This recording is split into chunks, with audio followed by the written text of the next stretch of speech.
Imagine driving down a dark, lonely highway in the middle of the night. You call your parents to tell them you are tired, but safe. You tell them you are pulling over to sleep. They hang up, relieved. But you don't sleep. And you don't come home. Instead, hours later, your car is found destroyed at the bottom of a ravine, the engine cold, the doors unlocked, and your body nowhere to be found. This isn't a movie script. This is the terrifying reality of the Bryce Laspisa case, a mystery so baffling that it has kept internet sleuths awake for over a decade. Before we dive into this rabbit hole, please hit that like button if you want to help us shed light on cold cases that deserve attention. Now, let's go back to August 2013. Bryce Laspisa seemed to have the perfect American life. He was a 19-year-old student at Sierra College near Sacramento, majoring in graphic and industrial design. With bright red hair and a wide smile, he was instantly recognizable and universally liked. He came from a loving home in Laguna Niguel, Southern California, and his parents, Mike and Karen, were supportive and involved. To the outside world, Bryce was a happy, well-adjusted teenager. But as we often find in these stories, the facade was beginning to crumble. The trouble started quietly. 2 weeks before he vanished, Bryce's behavior shifted dramatically. He began drinking heavily, moving from casual college beers to hard liquor like vodka and whiskey, consuming it alone or in excess on weekends. Even more concerning was his use of Vyvanse. Although prescribed for ADHD, Vyvanse is a potent stimulant. When abused or combined with alcohol and sleep deprivation, it can induce paranoia, psychosis, and manic episodes.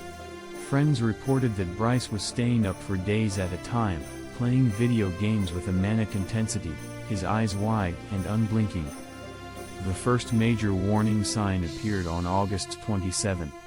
Bryce had recently broken up with his girlfriend, Kim. Breakups are normal at 19, but Bryce's reaction was not. He drove to Kim's apartment late at night.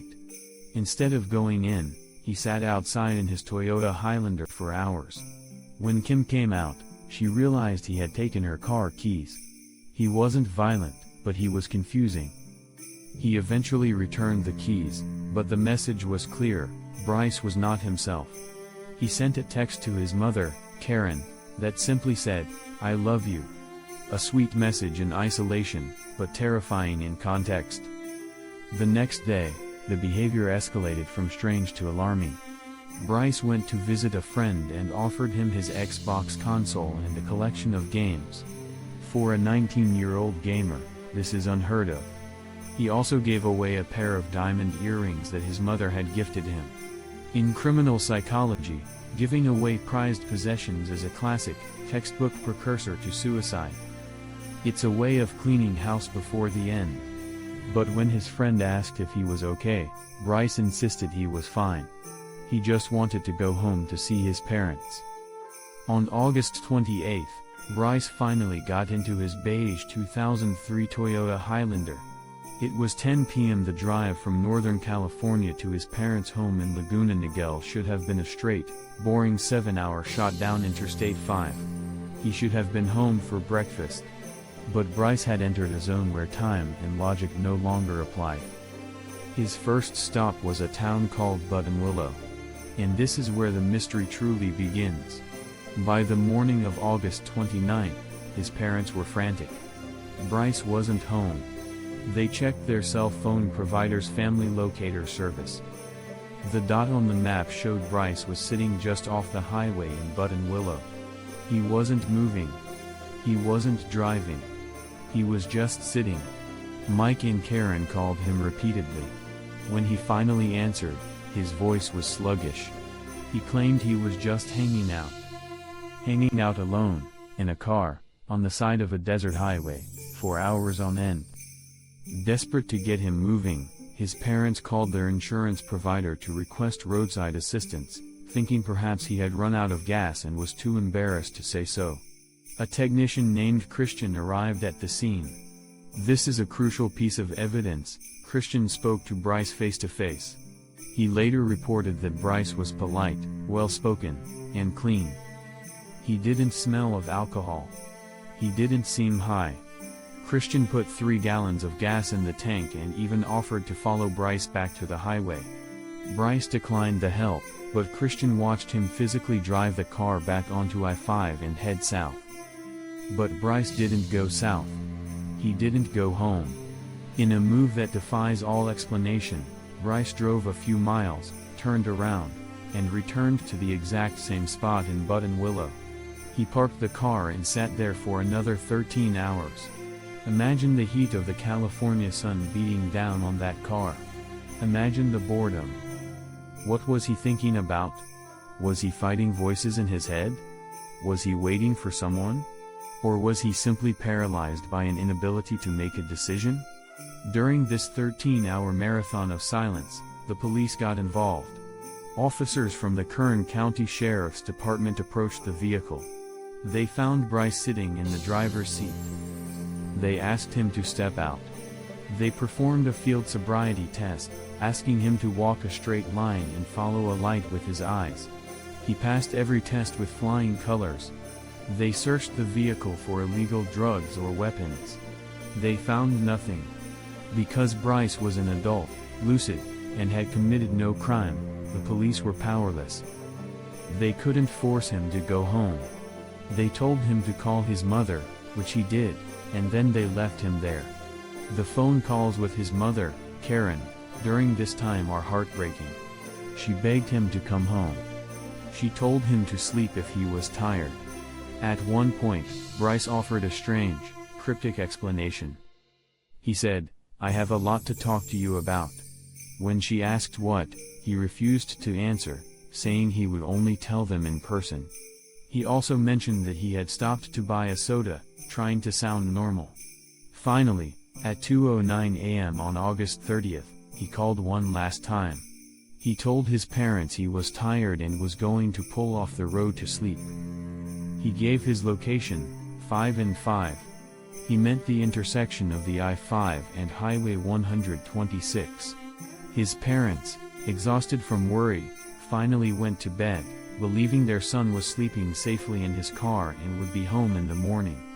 But 6 hours later, at 8 a.m., they were awakened by a knock at the door. It was the California Highway Patrol. They weren't there to deliver Bryce. They were there to tell Mike and Karen that their son's car had been found. But the details of the crash made no sense. The Toyota Highlander was discovered at the bottom of a 25-foot ravine near Castaic Lake. The crash dynamics were violent. The car had been traveling at a high speed and had not braked before hitting the embankment. It had tumbled end over end, landing on the passenger side. The roof was crushed. The glass was shattered. But when first responders pried the car open, the driver's seat was empty. Inside the wreckage, the mystery only deepened. Bryce's smartphone was there. His wallet, filled with cash and credit cards, was there. His laptop was there. If this was a robbery or a carjacking, the thieves were terrible at their job. But there was another detail that sent chills down the investigators' spines. The rear window of the SUV had been broken from the inside. It appeared that Bryce had survived the crash, kicked out the back window, climbed out of the wreckage, and walked away. A massive search operation was launched immediately.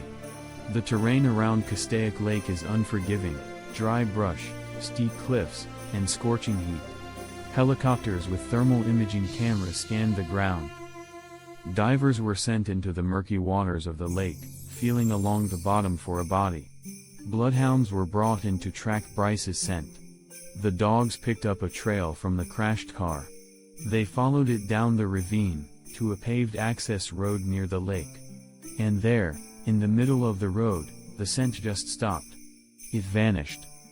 This detail, the scent ending at the road, is the cornerstone of the theories that Bryce is still alive. If he had wandered into the wilderness and died of injuries, the dogs would have tracked him into the brush. If he had walked into the lake, the trail would have led to the water. But the trail ending on pavement suggests one thing. He got into a vehicle. Did he hitchhike? Did he call a friend we don't know about? Or was he picked up by someone with bad intentions?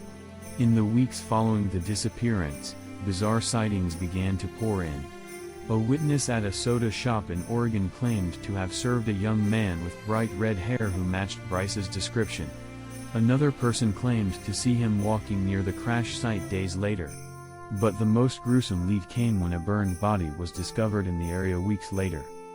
The internet exploded with rumors that it was Bryce. However, dental records eventually proved it was not him. Bryce was still a ghost. So, what are the theories? The most accepted theory is a psychotic break. Experts suggest that the combination of Vyvanse withdrawal, sleep deprivation, and stress caused a fugue state. In this state, Bryce might have crashed the car in a suicide attempt. When he survived, confused and possibly amnesiac, he wandered away. But this doesn't explain why his body has never been found in an area that was searched so thoroughly. The second theory is the fresh start. Did Bryce want to disappear? He gave away his possessions. He left his wallet and phone behind, the two things that track us in the modern world. Did he orchestrate the crash to fake his death? It seems impossible for a 19-year-old with no money to evade the FBI and private investigators for over a decade, but people have done it before. Then there is the third, darker option. Was Bryce running from someone? Remember the 13 hours in Buttonwillow? Was he waiting for a meetup that went wrong? Was he being followed? The fear in his behavior, the refusal to leave the car, the cryptic "I have a lot to talk to you about" it all points to a young man who was in trouble deep over his head. Today, Bryce Laspisa would be in his early 30s. His parents have never changed their home phone number, hoping that one day, it will ring, and Bryce will be on the other end. The ravine at Castaic Lake is silent now, the scars on the landscape healed over by nature. But the question remains, how does a boy answer the phone, say he is coming home, and then simply cease to exist? We want to hear your theory. Do you think Bryce is out there somewhere, living a new life? Or did the elements claim him that night in 2013? Let us know in the comments below. If you enjoyed this deep dive into the unexplained, please subscribe and turn on notifications. We upload new mysteries every week, and you won't want to miss the next one. Until then, stay safe, and watch the road. The Unseen Files 33 Gone doesn't mean forgotten.